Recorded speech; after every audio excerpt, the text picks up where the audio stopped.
Anak-anak Tuhan, inilah tema kita. Sepenggal ayat ini saya pakai menjadi tema kita adalah, dan aku akan mengadakan mujizat-mujizat. Ya, ulangi. Dan Tuhan Yesus akan mengadakan mujizat-mujizat. Yang percaya beri tepuk tangan bagi dia. Haleluya. Para kekasih, di dalam Kisah Para Rasul pasal yang kedua, ayat yang ke-17, mohon dibuka. Kisah Para Rasul pasal yang kedua, ayat yang ke-17. Saudara, ini adalah khotbah dari Rasul Petrus. Dan dia orang pertama dari 11 murid bangkit berdiri berkhotbah tanpa persiapan khotbah. Ketika dia melihat masyarakat sekitar dari tempat mereka berdoa, itu semua mereka mengalami keraguan, kebimbangan. Ada apa ini orang-orang? Bicaranya macam-macam bahasa. Ya, dari bahasa mana saja. Sekitar sini mereka pada bicara semua. Menyaksikan tentang Kristus. Mereka sedang mabuk atau bagaimana? Petrus berdiri, dibuka orang banyak. Dan dia berkata, kalian harus tahu. Saudara-saudara kami ini sedang penuh dengan Roh Kudus. Mereka tidak sedang mabuk. Mereka tidak pernah bisa memakai bahasa-bahasa yang kalian dengar. Tetapi mereka bisa bicara bahasa yang mereka tidak tahu. Walau mereka orang sederhana. Saudara, lalu Petrus menjelaskan tentang kuasa Roh Kudus yang mengurapi 120 orang di atas kamar loteng di Yerusalem. Ya, itu sebab inilah sepotong daripada kalimat khotbah daripada Rasul Paulus, Rasul Petrus. Kita akan baca bersama. Kisah Rasul pasal yang kedua, ayat yang ke-17. 1, 2. Akan terjadi pada hari-hari terakhir. Demikianlah firman Allah, bahwa aku akan mencurahkan rohku ke atas semua manusia. Maka anak-anakmu laki-laki dan perempuan akan bernubuat, dan teruna-terunamu akan mendapat penglihatan-penglihatan, dan orang-orangmu yang tua akan mendapat mimpi. Amin. Ya, nanti saudara baca ayat sampai ayat 19. Saudara, inilah yang sepenggal daripada perkataan daripada Rasul Petrus yang saya ambil menjadi tema kita. Ya saudara, sana dikatakan ayat 19. Mari kita akan baca. 1, 2. Dan aku akan mengadakan mujizat-mujizat di atas, di langit, dan tanda-tanda di bawah, di bumi, darah dan api dan gumpalan-gumpalan asap. Amin. Saudara, saya memetiknya dari ayat 19, kalimat yang pertama. Dan aku akan mengadakan, ya, aku akan mengadakan, sabda Tuhan Allah. Aku akan mengadakan apa? Tanda-tanda mujizat. Saudara. Nah, kenapa mujizat bisa terjadi? Bukan hanya karena janji Tuhan saja, tetapi karena ada yang mendahului apa yang orang-orang, anak-anak Tuhan menyiapkan hatinya, menyiapkan hidupnya, maka Tuhan melakukan dengan mudah. Jadi kalau saya mengharap mujizat terjadi di dalam keluarga pribadi masa depan, pada keturunan saudara umpamanya, pada hari tua saudara, maka saudara harus menyiapkan satu konduite, satu keadaan pribadi yang berkenan kepada Tuhan. Katakan amin. Saudara, itu cara yang paling benar untuk menerima mujizat. Bukan cuma doa saja, saudara. Doa ini didoakan oleh orang yang tidak siap menerima, ya tidak dikasih. Saudara, kalau saudara anak kecil minta sepeda motor atau minta mobil, ya mana orang tua mau kasih? Kan tidak mungkin, saudara. Yang memberi itu sangat bijaksana. Itu sebab kalau saudara dan saya ingin, ya tunggu sampai besar. Ya saudara harus mendevelop, saudara harus mengusahakan diri saudara. Supaya apa? Supaya saudara layak, berkenan menerima yang saudara dambakan, saudara doakan, saudara impikan. Saudara, karena Tuhan saja sudah berjanji, apa yang belum mata lihat, apa yang telinga belum dengar, apa yang belum timbul di dalam hati manusia, apa? Sudah, katakan, sudah disediakan bagi mereka yang mengasihi Dia. Jadi yang belum kelihatan, belum dipikir pun Tuhan sudah menyediakan. Jadi kalau saudara meminta, harusnya pasti dikasih. Apa yang saudara tidak minta, Tuhan sudah siapkan kok. Apalagi kalau saudara minta. Cuma kenapa saya dan saudara tidak bisa dapat? Karena kita belum sesuai dengan kehendak dari Tuhan. Itu sebab di sini saya ingin bersama dengan Anda belajar dari firman, bagaimana sih caranya supaya seseorang itu bahkan hal yang dia tidak minta, hal yang dia tidak kepikiran pun, katakan pun, akan diberikan oleh Bapa kepada saya. Amin. Jadi gimana caranya? Yang kita nggak kepikir sekalipun, apalagi yang kita minta. Saudara, itu sebab pelajaran ini penting sekali, para kekasih. Mujizat diawali dengan 4 hal ini. Pertama, ya, nubuat. Karena tadi kita sudah baca, nubuat, akan bernubuat. Kemudian, ya, orang-orangmu yang muda akan melihat visi, penglihatan. Ya, kemudian apalagi disebutkan, orang-orangmu yang tua akan melihat mimpi. Ya, saudara. Dan kemudian mereka akan menerima curahan hamba-hambamu laki-laki dan perempuan, curahan Roh Kudus, urapan Roh Kudus. Saudara, jadi di sini kita melihat ada 4 faktor yang bisa dengan mudah menghasilkan mujizat dalam hidup seseorang. Katakan nubuat, visi ilahi, mimpi ilahi, Roh Kudus. Kalau saudara punya 4 unsur ini dalam hidup saudara, saudara dan saya ini, hidup ini sedikit sekali permintaan kepada Tuhan. Karena Dia pasti sudah menyediakan, menyiapkan apa yang bahkan, katakan yang bahkan tidak kepikiran oleh saya. Jadi saudara mesti tahu, Bapa yang kita punya di dalam sorga, itu kayak apa cintanya kepada saudara. Betapa Dia sangat perhatikan. Betapa Dia sangat teliti. Saudara, kita hanya meminta karena kita kerasa, Tuhan, hamba baru sakit nih, tolong Tuhan. Tuhan, hamba tidak punya uang, tolong Tuhan. Ini contoh. Kita hanya minta ketika kita kerasa, kepikiran. Tetapi Dia menyediakan ketika kita belum melihat, belum mendengar, belum kepikiran. Amin. Percaya demikian? Nah, saya akan meneliti dengan Anda yang pertama saja pada kesempatan yang singkat ini. Nubuat. Katakan nubuat. Ya, saudara. Di dalam 1 Korintus 14 ayat 3 dan 4 mohon dibuka. Kita akan melihat, saudara, tentang karunia nubuat. Ya. Dan karunia nubuat ini, saudara, adalah sesuatu yang istimewa. Tetapi tidak boleh keliru. Karena banyak orang Kristen keliru bernubuat.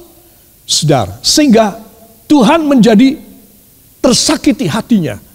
Kamu tidak mendapatkan pelajaran Alkitab yang baik. Jadi kamu justru merendahkan, kamu justru melecehkan tentang nubuat. Nubuat hanya keluar dari orang-orang tersebut yang tidak mengerti Alkitab. Sesuai dengan keinginannya, nafsunya sendiri. Dia bernubuat, demikianlah firman Tuhan. Kamu harus menjual sebidang tanah yang kamu punya atau rumah kamu. Dan kamu harus berikan kepada gereja. Kamu harus berikan korban sejumlah ini kepada orang yang bernubuat kepada kamu. Maka kamu akan diberkati luar biasa.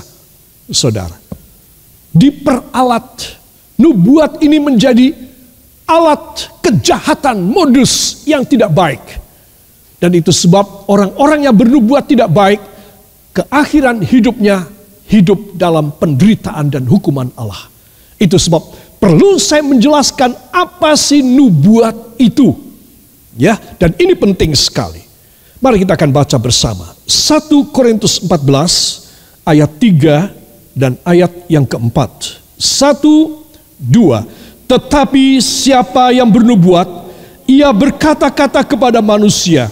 Ia membangun, menasehati, dan menghibur. Siapa yang berkata-kata dengan bahasa roh, ia membangun dirinya sendiri. Tetapi siapa yang bernubuat, ia membangun jemaat. Amin. Jadi perhatikan, tipikal jenis daripada nubuat bukan untuk menyerang seseorang atau sekelompok orang, tetapi untuk membangun jemaat. Ya saudara. Nah, lalu kita bertanya, apa bentuknya dan daripada nubuat itu sendiri? Ya saudara. Nah, saya perlu menjelaskan mengenai soal apa sih bentuk daripada nubuat. Ya, kita di gereja ini, kita tidak sembarangan dengan mengumbar kata-kata nubuatan. Karena itu juga bisa menyalahi firman Tuhan dan itu bisa melanggar kehendak Allah. Coba kita akan belajar. Nubuat ialah perkataan yang membangun jemaat berdasar firman. Katakan, nubuat adalah perkataan yang berdasarkan firman untuk membangun jemaat. Ya saudara, nabi-nabi pada zaman perjanjian lama, mereka juga bernubuat dengan mengawali demikianlah firman Tuhan. Lalu bla bla bla bla bla. Jadi nubuat ini adalah firman Tuhan. Jadi kalau kita bukan seorang nabi yang menerima inspirasi perkataan dari Allah, wah berarti saya tidak bisa bernubuat. Karena saya bukan nabi. Karena nabi pekerjaannya bernubuat. Ya saudara. Dalam bahasa Inggris nabi adalah prophet. Ya, prophet ini juga dari kata prophet ini keluar prophecy. Prophecy ini adalah nubuat. Jadi nubuat itu karena ada nabinya. Kita tidak pernah ditabiskan menjadi nabi. Saya tidak, Anda tidak. Nah, jadi berarti apa dong yang kita bisa ambil dari pelajaran nubuat? Kalau begitu nggak ada nubuat pada perjanjian baru. Nah, disinilah ada perbedaan dengan perjanjian lama. Ya, karena perjanjian lama nabi-nabi, dia para prophet, mereka speaking prophecy. Itu pada perjanjian lama. Lalu bagaimana dengan perjanjian baru? Jadi nubuat ialah perkataan yang membangun jemaat berdasarkan firman Tuhan. Perkataannya ini dari sini. Firman Tuhan ini. Sehingga penjabarannya pada kekinian prakteknya adalah khotbah. Khotbah itu termasuk nubuat. Selama khotbah itu berasal dari firman.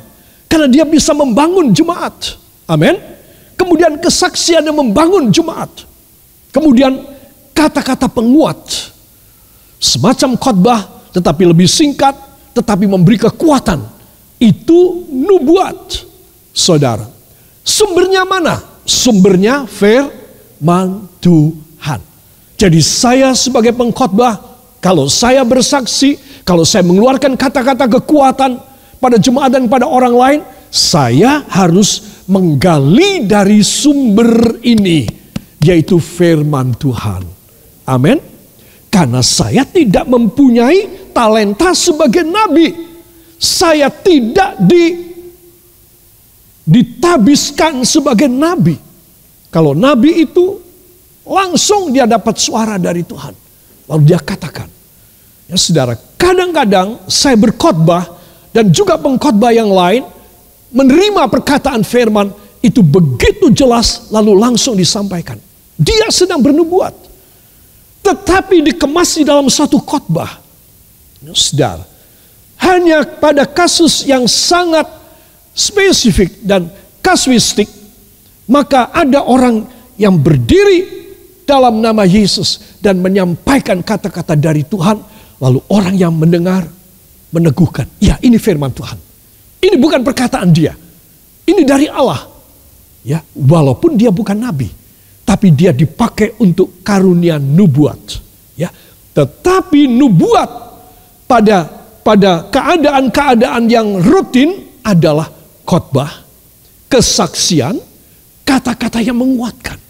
Sehingga dengan demikian orang yang mendengarnya semua bisa mengaminkan karena sumbernya dari firman Tuhan. Amin.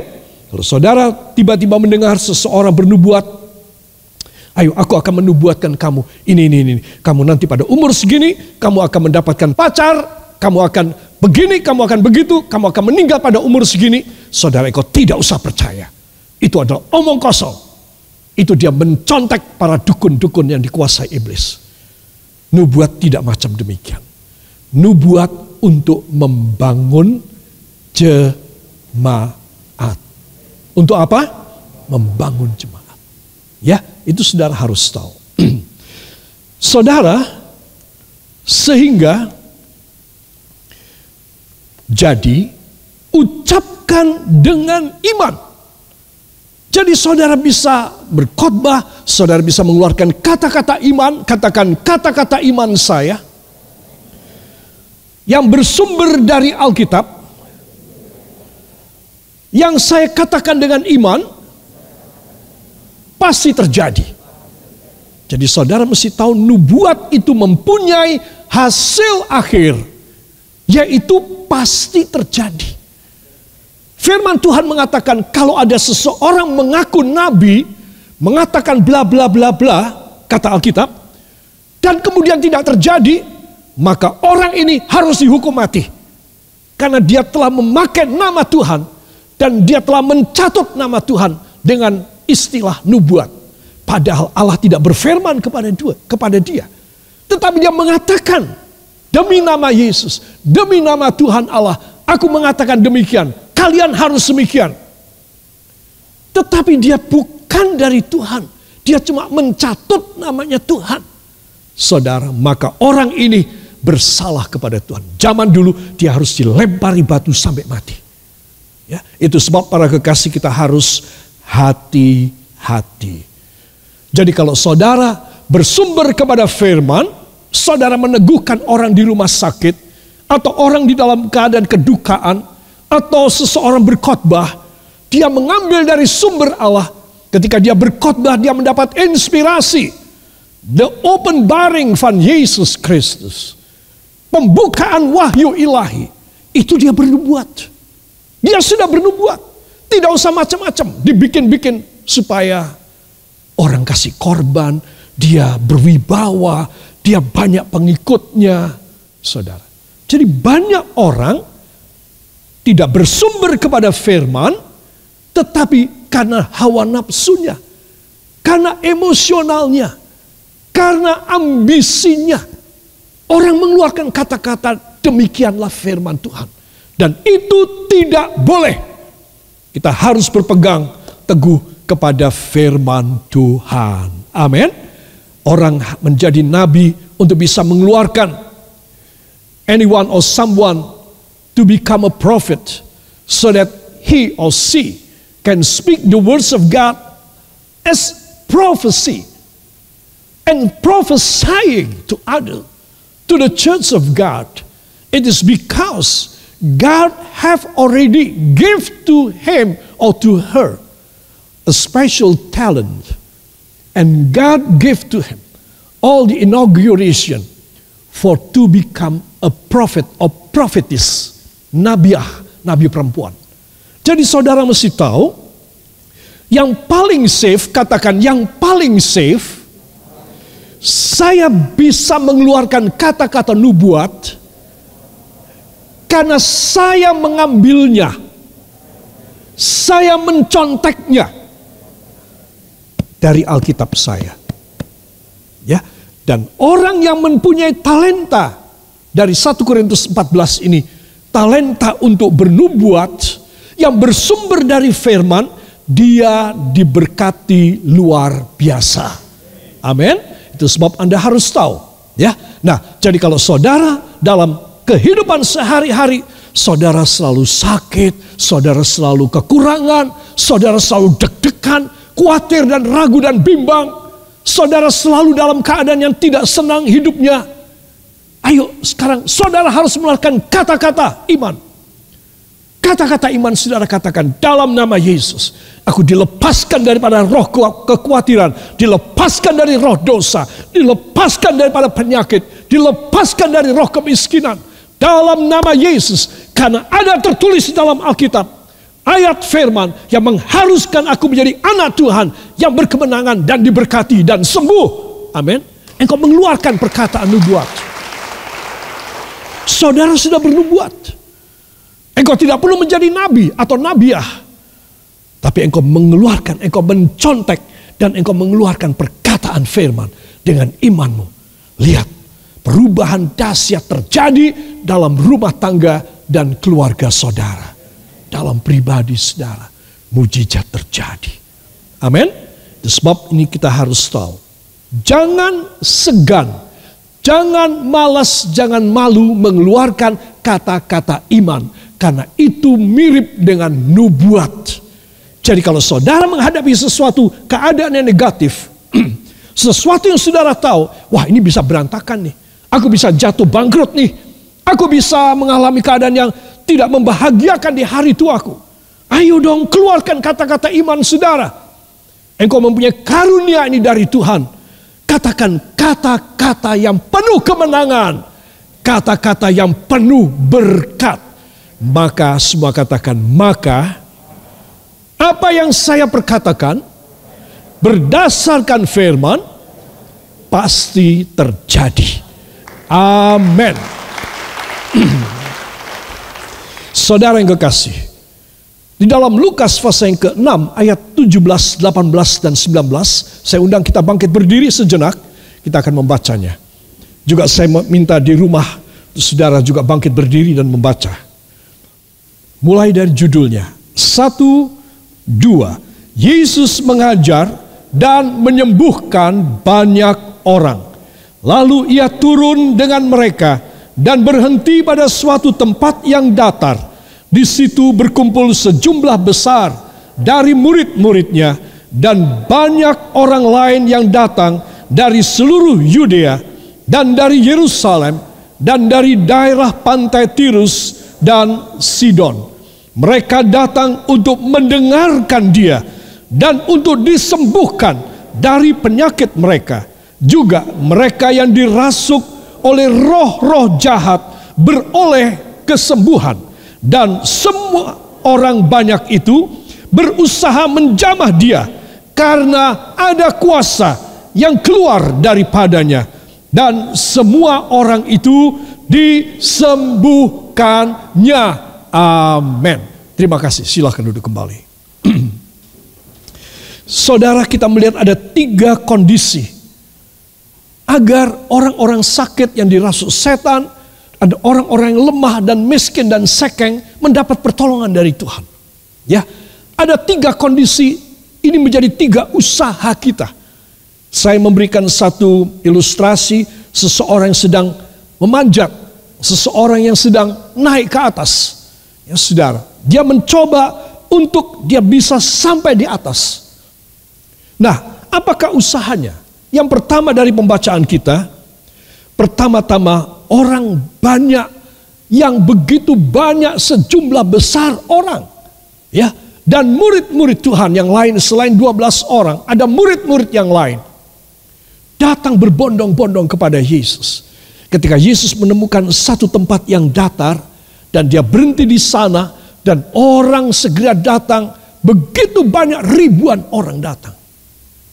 Saudara, ciri yang pertama, action pertama dari orang-orang yang minta pertolongan Tuhan adalah mereka ingin berjumpa Yesus dan ingin menerima firman Tuhan.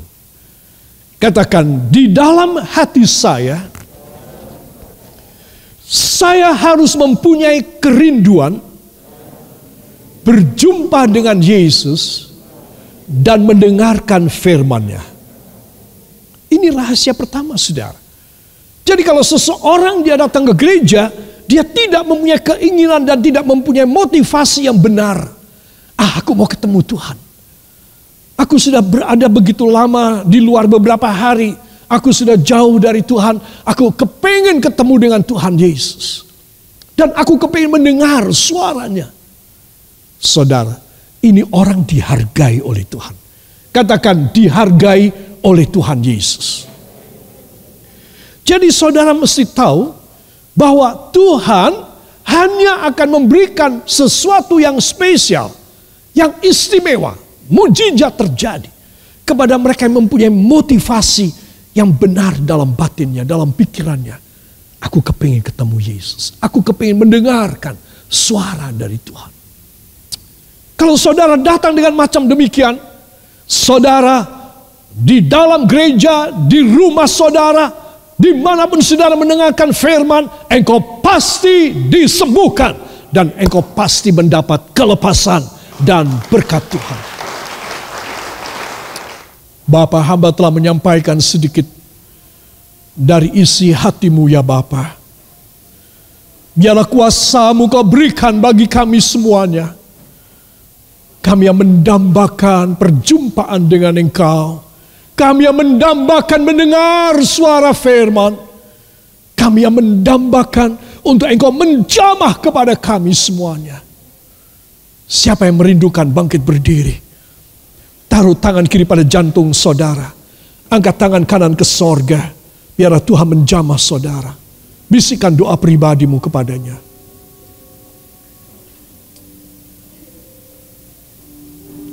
It is the very moment that God gave to you, to each one of us. If you have all the devil's chain yang sudah merantai hidupmu, so that you are occupied by all the devil's spirit in your life, God will loose you and make you to be free. That's why now is the time you must come to Him and surrender your life. Humbly come to Him as what you are, and God will touch you and make you whole and change everything that is bad in your life. All the bad destiny in your life will be a bright, an excellent one from God. Biarlah Tuhan menjamah setiap pribadi saudara. Jika engkau mengangkat tangan dan berdoa para kekasih, inilah saatnya. Seperti orang yang berduyun-duyun datang kepadanya. Ya Tuhan Yesus, biarlah Engkau menjamah kami semua yang ada di rumah dan mengangkat tangan, di kendaraan mereka di perjalanan, di dalam griot panembah rumah-Mu ini. Engkau menghargai kami semua yang datang kepadamu dan mengangkat tangan kami. Biarlah di rumah mereka masing-masing, bila ada masalah, kemustahilan, karena mereka datang kepadamu, mereka mendengar firman melalui live streaming dan datang ke rumah-Mu ini. Engkau menyelesaikan semua macam problema, bahkan prahara di dalam hidup dan keluarga mereka. Siapa yang percaya, beri tepuk tangan yang baik buat dia. Haleluya.